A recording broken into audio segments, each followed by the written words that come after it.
درود همگیرانی عزیز.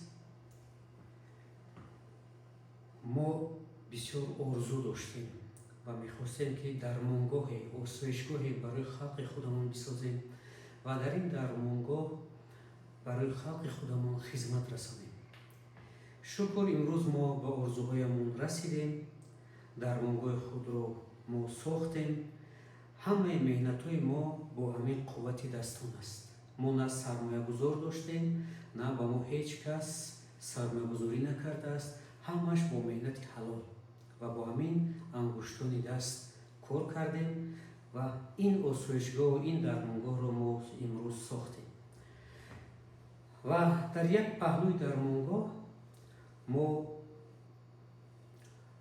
بینایی ساختیم که در آن امروز پگاه می شود حوض شناوری برای بیماران و در طرف دیگری درمانگاه بینایی ساختیم که آن را آهسته آهسته با آخر می رسانیم و می خواهیم که در اینجا یک مکتب بسازیم. مکتب رو ساختیم و مکتب رو در آینده به کار بیاریم. یعنی مکتب طبی برای طلبه های برای کودکانی بلیاقت.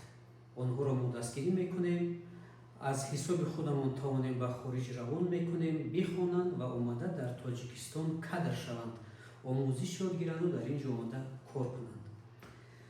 و چندین سالها پیش بسیاری مردم میگفتند که بختیار به ما یاری برسان و اندک نرخ طبابت را ارزان میکن.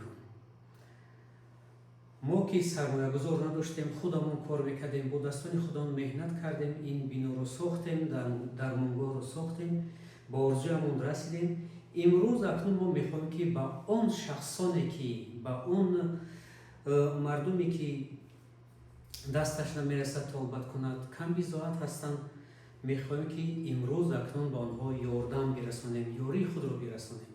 هر کدامی که مبلغ زیاد ندارند و میخوان که با او یاری رسانیم، حتما من در نزد رولینگ در تگ رولینگ رقم‌های تلفنی رو میمونم و برای شما حتما تخفیف میکنم و در درمانگاه بختیار شاهف در همین آسایشگاه ما که امروز در شهر وحدت است، کوچه چشمه، با شما ما خدمت رسانی میکنیم و خلقی دستش نمیرسیدگی رو ما یاری میرسانیم. سلامت باشید. رحمت برای توجهتون.